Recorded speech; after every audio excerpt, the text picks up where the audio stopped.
What's up, everyone? Welcome to another edition of Travels with Herd. My name is Herd, as always, with my girl Skylar here. And you can see we got some wet roads today. It just recently rained through here. Luckily, it was a small cloud, and I kind of just hit a tiny little bit of it, like the edge of it. So I only got slightly damp in Port Jervis itself as I was kind of going through the city. So, what's up, Woodchuck? Luckily, I didn't have to deal with actually getting rained on myself, but wet roads do mean I will be slightly more cautious going around these corners. Today, the overall ride is going to take us to at least Narrowsburg. I am currently on Route 97. I'm headed west on 97.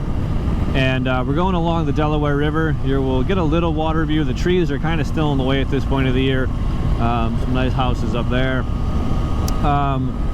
So yeah, we're going to be going along the river, and I'm not exactly sure where overall I'm going to go. I could go to Narrowsburg, and then just past that we can cut over and take an alternate route back through like Bethel and some other places in the woods there. I could potentially go all the way to Hancock, New York, where I will then have to cut south into Pennsylvania through the trees in the woods and all that stuff. So not entirely sure which way overall I'm gonna go, but I don't think I've really featured this section of 97 all that much on the vlog, so I thought I would do it. It's just nice to be tucked into the woods. Longtime viewers, or those of you who have checked out maybe more than just one of these, will know how much of a fan I am of being tucked into the woods on these rides. What is nice though, it is kind of an open highway, so even though it's 2 lanes, we can still cruise along here pretty good. And there are decent amounts of curbs and stuff, so as long as we got dry roads, I don't mind pushing it a little bit. We might have to behave a little more today, just if it's going to look like it's going to be too wet. It's always fun to ride again tomorrow, I say. So, and I tend to not ride that aggressively to begin with. So, but yeah, that's overall what we're doing today. Now, what I want to talk about for this episode, the main thing, the theme for today, is learning new skills as an adult. I want to just give my perspective on things, and maybe debunk some myths and stuff like that. So, firstly, I will address this, that I come mostly from the musician's background, in terms of learning music. That's my main gig. I'm a musician. I teach in a public high school. So I you know, obviously there I'm teaching kids all day, but I have taught tons of private lessons in my day where I have worked with adult students. What's up, dear? He was coming for me for a second there. That always makes me nervous. Crop circles going on over there. So yeah, so I have had adult students, and I am currently an adult learner myself. So I'm going through this. I am trying to teach myself Spanish, and this is coming from someone who I grew up in a very white town that had no diversity in it. I took German in high school because it is a slightly German-ish area, but it wasn't necessarily diverse. But I did take German. Spoke a little bit of German in the home and with some of the neighbors, ironically. But not like fluently. It was just little things here and there. But I knew more of that than I did Spanish as a kid. Obviously, I think like most people from the United States, engaged in sunglasses, you know, I knew, you know, hola, ¿cómo estás? Muy bien, like little things like that, just 1 or 2 phrases, and that honestly was about the extent of my Spanish. So I'm trying to learn it because I have a lot of students. The majority of my students, actually, I would say probably 80% of them are Spanish speaking. And of that 80%, probably 70-75% of those are either fluent bilingual or speak enough English where even if they have an accent, that's like perfectly fine for me to be talking with them in English or speaking with them.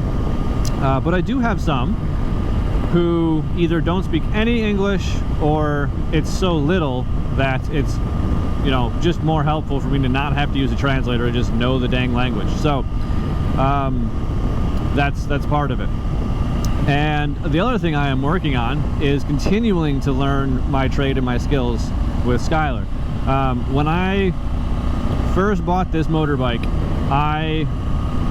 within the first like week or two, was kind of, I don't want to say I was regretting it, but I was like, man, I really need to like work with this. I have to just get better because I am terrible. It sits much higher, it handles way differently, and for the type of riding that I want to do, which is to get this thing off-road and be doing a lot more of just maybe the BDR and things like that, I am going to need a lot more skill than I currently have. And so I have put a lot of time into my slow speed maneuvering, and I'm slowly working my way up with the off-roading and that kind of stuff. So I am not just saying this as someone who is perfectly content and, you know, not still actively engaged in the learning process as an adult.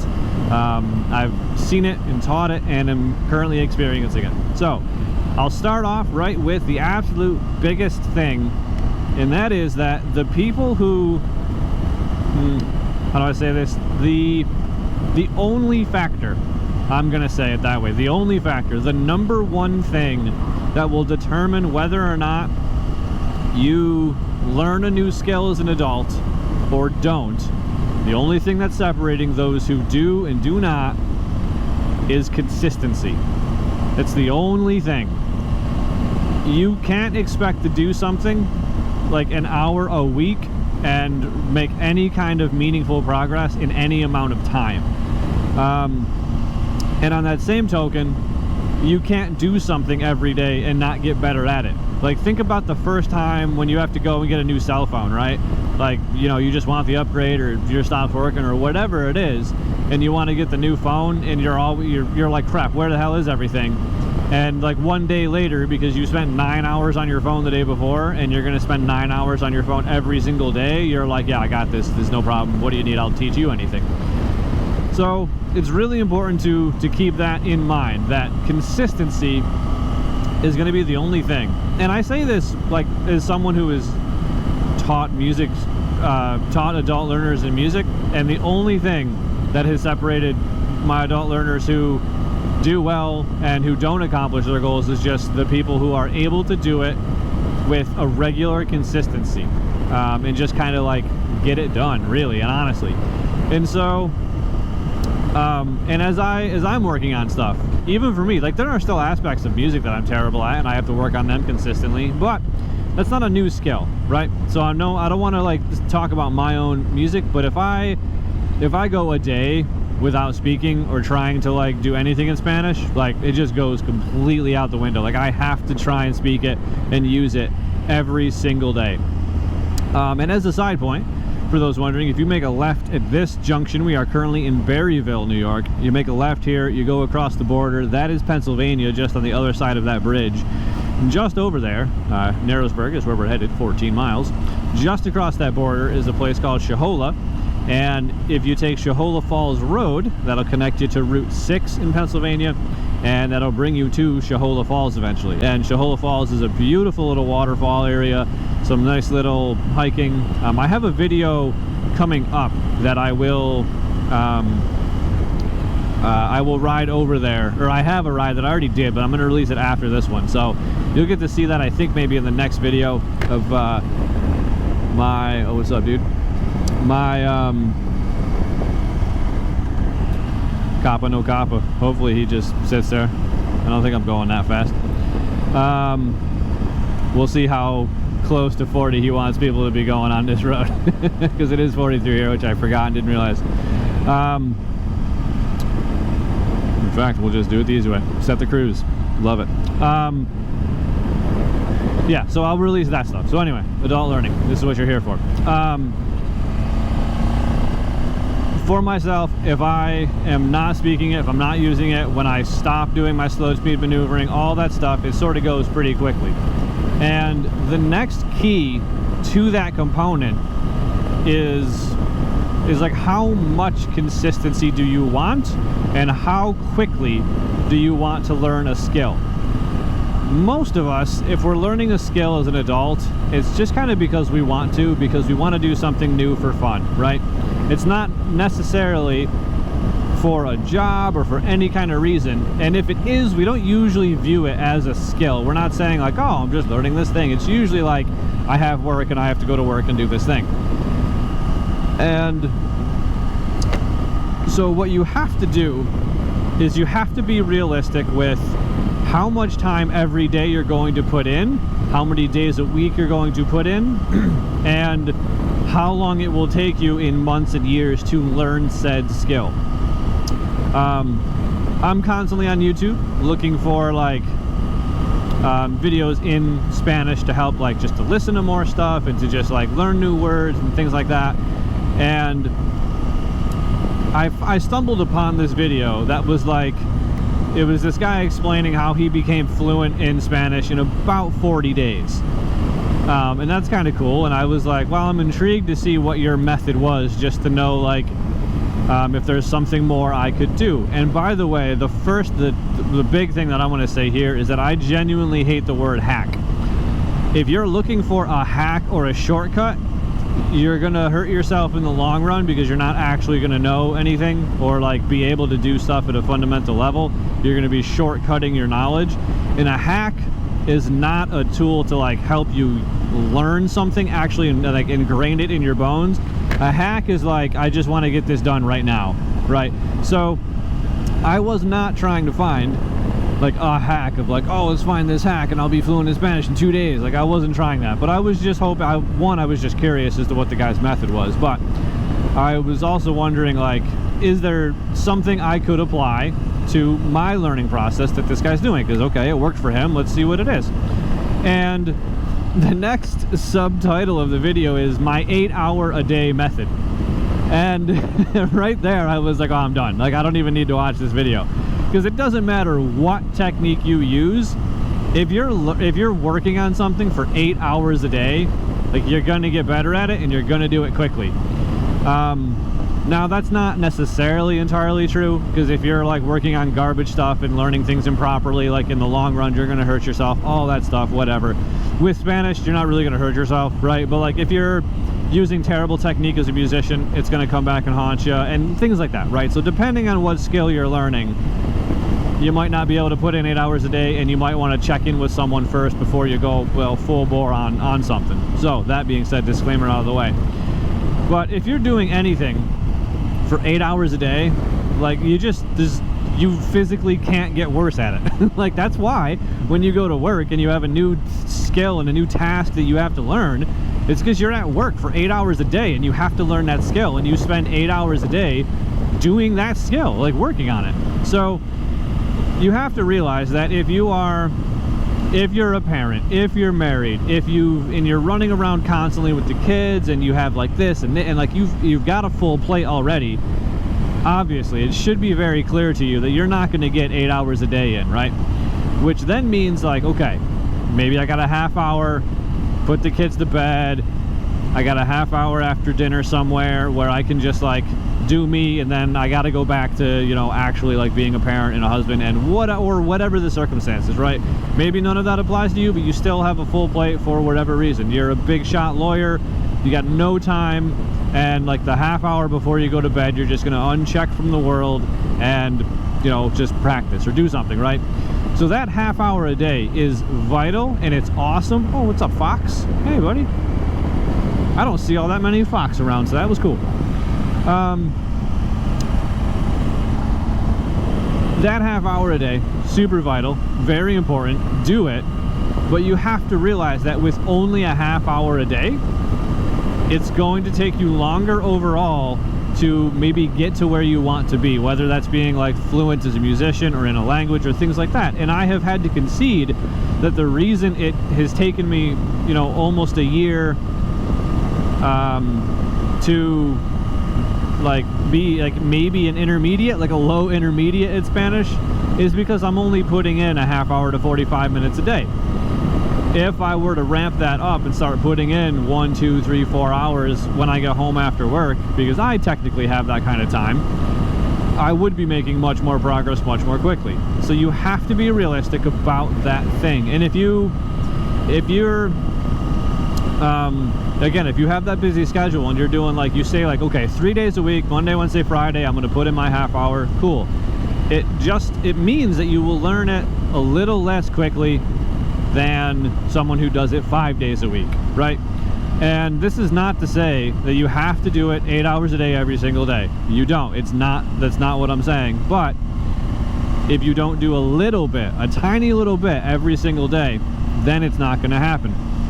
And the people that I had as adult learners who the only time they played for me was in their lesson, well, you're working on stuff for 1 hour a week, which is fantastic, and I'll show you and I'll work with you, and I'm not going to say, no, don't do this, you're wasting your time. But what I will say is progress is going to be super slow. It's going to feel like you're relearning this same chord every single week, because your body essentially is. Your hands don't know what to do because you haven't practiced that skill consistently, little by little, throughout the week.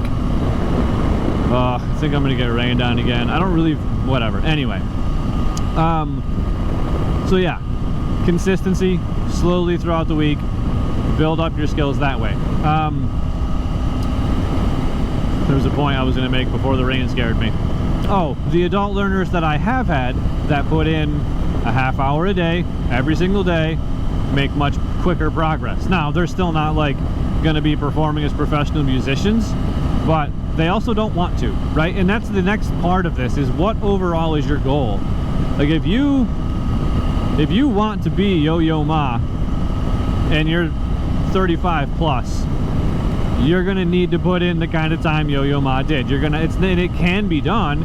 I know, I have stories of people who have, like, become professional musicians or professional anythings after, you know, they were 30 and they learned this skill as an adult. Like, it can be done. It's a matter of they put in 8 hours a day for, you know, since they were 35, and now they're 55 or 60 and they've just been putting in 8 hours a day, and that's what they do.